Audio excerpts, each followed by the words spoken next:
Pemirsa, Angkatan Laut Iran dan Rusia menggelar latihan bersama di Laut Oman.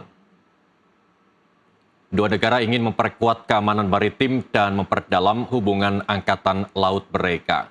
Iran berlatih bersama Rusia di tengah perundingan nuklir dengan Amerika Serikat yang digelar di Jenewa, Swiss.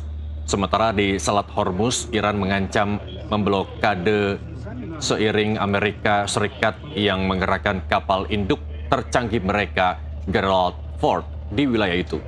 Juru bicara Gedung Putih berharap Iran memberikan data terperinci soal kepemilikan nuklir mereka sehingga perundingan mencapai kesepakatan yang adil. The president has always been very clear, though, with respect to Iran or any country around the world, diplomacy is always his first option, and Iran would be very wise to make a deal with President Trump and with this administration. Awal tahun ini detak jam makin kencang menuju potensi konfrontasi langsung antara Amerika Serikat dan Iran. Usai perundingan soal nuklir di Swiss buntu, Washington tampaknya mulai kehabisan kesabaran. Kita analisis potensi Amerika Serikat serang Iran bersama Duta Besar Indonesia untuk Iran dan Turkmenistan periode 2012-2016, Dian Wirenjurit. Selamat sore Pak Dian, terima kasih telah bergabung bersama kami. Selamat sore. Seluruh armada sudah dikerahkan ke Iran. Anda melihatnya ini apa? Cek ombak atau armada apa? Siapa? Armada Amerika Serikat? Kalau armada Amerika Serikat jelas belum semuanya lah. Oke. Itu baru sebagian dari armada Tapi yang... kalau orang melihatnya kok kayak menakutkan begitu ya? Ada Abraham Lincoln. Itulah orang. Itulah kesan yang ingin disampaikan mungkin oleh Amerika. Supaya kawasan merasa khawatir, merasa ngeri. Jadi yang ditekan dulu adalah psikologisnya. Biar orang merasa ketakutan dulu gitu. Kelihatannya begitu. Perangnya menanti belakangan. Tapi belum tentu juga. Belum tentu. Oke, lanjut. Kelihatannya begini loh, pemirsa. Dari sudut pandang saya tentunya. Bahwa kelihatannya Donald Trump ini tidak belajar ya dari pengalaman sebelumnya. Bahwa yang namanya ancaman-ancaman yang sudah dilakukan sebelumnya kan tidak dilakukan. Baru dilakukan setelah perang 12 hari itu. Itu pun sangat terbatas. Karena apa? Kalau diteruskan lebih panjang, sudah terlihat bahwa Iran mampu menjangkau Israel. Artinya Israel pasti hancur. Tapi kan balasan Iran juga sudah menghancurkan pangkalan udaranya Amerika yang di Doha. Artinya mungkin ketika itu saling mengingatkan, jangan lebih jauh dari itu. Makanya perang berhenti 12 hari. Oke, Trump ini percaya diri menyerang atau menakut-nakuti Iran karena emang yakin menang atau seperti apa? Nah, yang pertanyaannya juga apakah militer Iran ini juga mampu meluluhlantakkan Amerika Serikat? Hitung-hitungannya seperti apa menurut Anda? Betul, tapi kalau kita lihat konteksnya pertama ya, bahwa masalah di Timur Tengah itu antara Israel dan Iran. Kalau itu mungkin seimbang, tapi sudah terbukti Iran mampu membalas. Kalau ditanyakan bagaimana kemampuan Iran sama Amerika, itu tentunya anak sekarang bilang nggak apple to apple gitu loh. Karena jauh. Tapi kan Iran bukan anak kecil, masalahnya kan itu. Perang 12 hari memberikan pelajaran, memberikan waktu untuk persiapan lebih banyak, mempersiapkan persenjataan lebih canggih, dan menggalang konsolidasi bukan hanya di dalam negara Iran, tapi juga dengan negara-negara sahabatnya. Makanya sekarang, dalam konteks sekarang, latihan dengan Rusia sedang berlangsung di di Laut Oman itu. Artinya di dekat armada Amerika yang katanya sekarang sedang berkeliaran. Tapi kalau tadi di tayangan itu dikatakan bahwa sudah mengerahkan kapal Gerald Ford yang terbesar dan tercanggih ke Laut Oman, rasanya belum. Gerald Ford masih ada di Laut Tengah kayaknya. Artinya butuh waktu lagi untuk sampai di itu. Tapi jangan salah, yang juga tidak disinggung bahwa di laut itu ada faktor Cina yang punya pangkalan militer di Djibouti. Jadi tidak segampang itu meramalkan bahwa dengan kekuatan militer yang tidak apple to apple, itu Amerika akan dengan sendirinya bisa seperti Venezuela. Jauh. Lantas motifnya apa? Kalau emang menurut Anda ini cuman hanya langkah gertakan Amerika Serikat kepada Iran, ataukah ini berhubungan dengan tadi juga saya bacakan bahwa ya sudah, sebutkan saja pangkalan nuklirnya Iran sehingga negosiasi nuklir antar kedua negara ini cepat terwujud, karena deal-dealannya susah nih, karena kesepakatannya sulit untuk dicapai alias buntu. Tolong melihatnya begini, Iran belum punya pangkalan senjata nuklir. Kenapa didesak oleh Amerika Serikat untuk tetap membuka pangkalan nuklirnya? Yang ada fasilitas nuklir. Oke. Fasilitas nuklir, pemirsa, mohon dipahami ya, tidak dilarang oleh perjanjian internasional yang namanya non-proliferasi treaty itu. Semua negara boleh mengembangkan teknologi nuklir. Hanya ketika pengayaannya sudah melampaui ambang, dikhawatirkan bisa menjadi senjata nuklir. Iran juga sangat-sangat paham dengan perjanjian itu karena Iran adalah negara pihak. Tapi kalau dilihat fasilitas nuklir Iran tidak seperti Irak. Irak dulu hanya satu. Ketika diduga membuat senjata nuklir, fasilitas itu diserang, selesai. Iran fasilitas nuklirnya ada. Kalau yang disebutkan dalam concernnya Amerika itu sekitar 7. Tapi fasilitas nuklir pendukungnya itu mungkin ada 30-an itu. Oke, itu yang ditakuti Amerika Serikat? Itu yang ditakuti Amerika Serikat, tidak serangan 12 hari perang itu. Yang katanya bunker busternya Amerika sudah membom fasilitas Natan dekat Isfahan, ternyata tidak ada nuklirnya. Tidak ada radiasi yang keluar. Artinya apa? Nuklir itu tersebar dan Iran juga punya strategi. Oke, kenapa setiap negara boleh, kenapa Amerika Serikat tidak mengambil langkah seperti Iran kalau memang akan ada perang nuklir antar kedua negara ini begitu? Itu yang harus dipertanyakan bukan hanya oleh kita, masyarakat dunia. Korea Utara yang jelas punya senjata nuklir, akhirnya Amerika diam saja. Dulu kan ditekan dengan sanksi dengan segala macam. Pangkalan militer terbesar di Pasifik di Jepang dulu dipersiapkan, di Korea disiapkan. Tapi begitu Korea Utara melemparkan rudal-rudalnya melampaui Jepang, Amerika sekarang diam. Bahkan sudah mau bertemu dengan Kim Jong-un. Sekarang pertanyaannya, buat saya perjanjian yang sekarang sedang berlangsung itu tidak akan bisa jalan selama Amerika merasa di atas. Karena sebuah perjanjian internasional harus dirundingkan dalam posisi semua pihak harus setara. Buat saya, kalau memang punya niat baik dan tadi dikatakan oleh juru bicara yang perempuan itu bahwa diplomasi tetap nomor 1 buat Amerika, wah hebat itu. Trump silakan bertemu sama Ali Khamenei.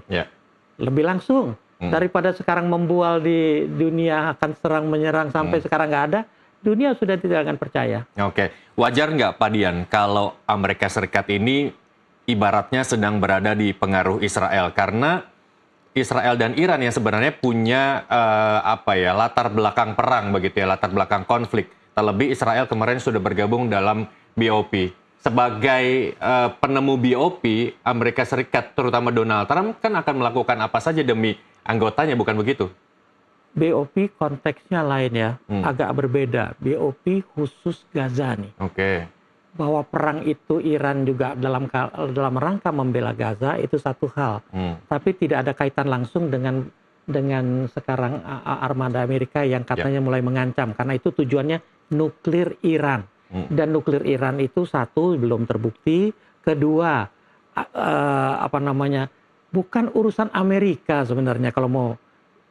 Urusan Amerika di Timur Tengah ini, maaf, sebenarnya bukan hanya urusan Iran. Kalau mau jujur, ada sumber daya yang sampai 50 tahun ke depan masih akan jadi rebutan dunia, minyak dan gas. Belum lagi urusan bahwa Timur Tengah lah pasar senjata Amerika yang paling besar. Military Industrial Complex Amerika, industri militer Amerika, tidak akan bisa berjalan penuh kalau senjata-senjatanya tidak laku. Baik misal maupun kapal terbang, apalagi kapal-kapal laut dan sebagainya. Timur Tengah pasarnya. Timur Tengah lah banyak sekutunya Amerika, pengguna.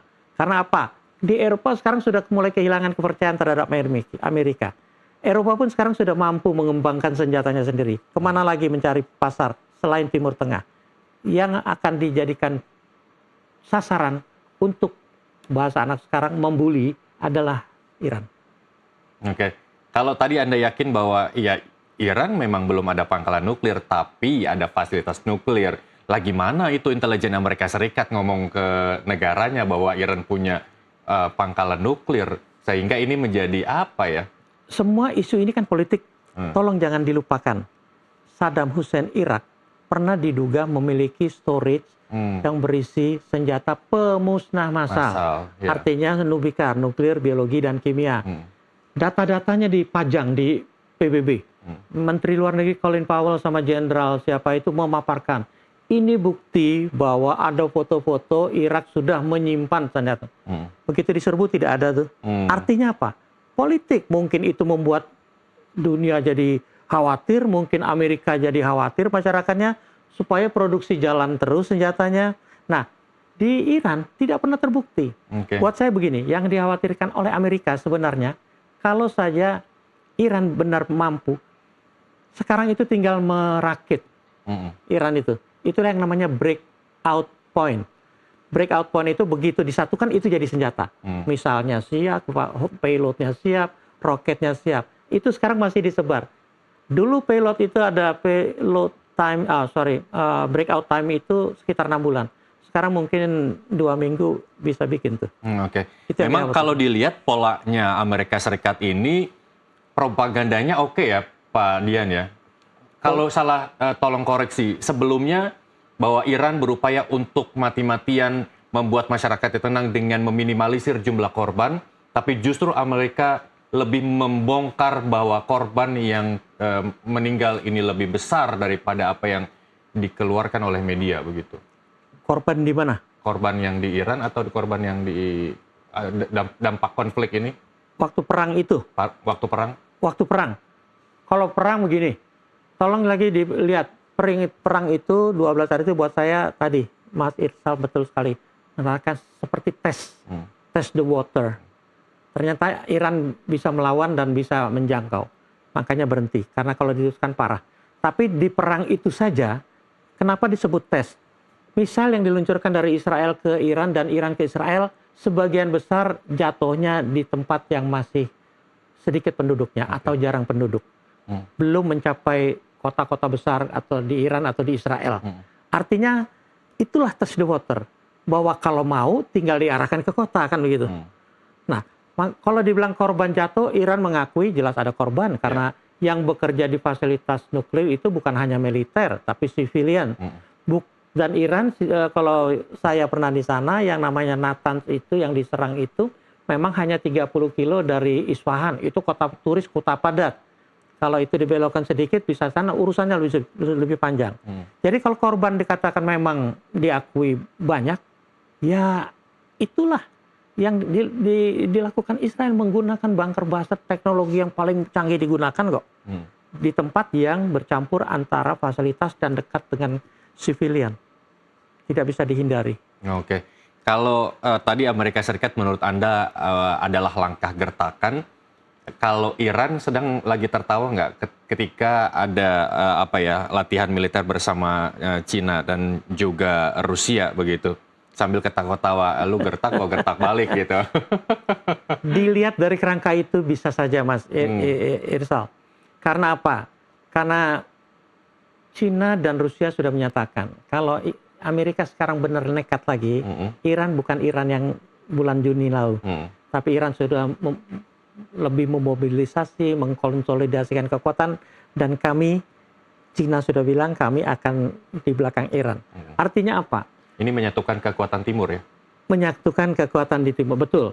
Karena Amerika belum pernah menghadapi front seperti ini.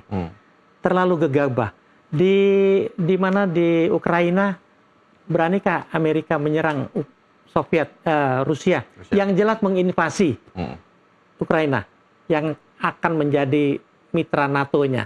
Tapi tidak tuh. Di Taiwan, berani nggak Amerika menyerang Cina, yang jelas katanya sudah mengancam Taiwan, mitranya tuh. Tapi di Timur Tengah, Cina jauh, Rusia mungkin dianggap jauh, padahal dalam konteks dunia sekarang, ternyata kapal-kapalnya Cina dan Rusia bisa ikut keluyuran di Laut Arab itu. Artinya catatan dunia sudah berubah. Mungkin cara pikirnya Trump atau penasehat-penasehatnya yang nggak berubah. Yang nggak berubah ya. Berarti termasuk juga ada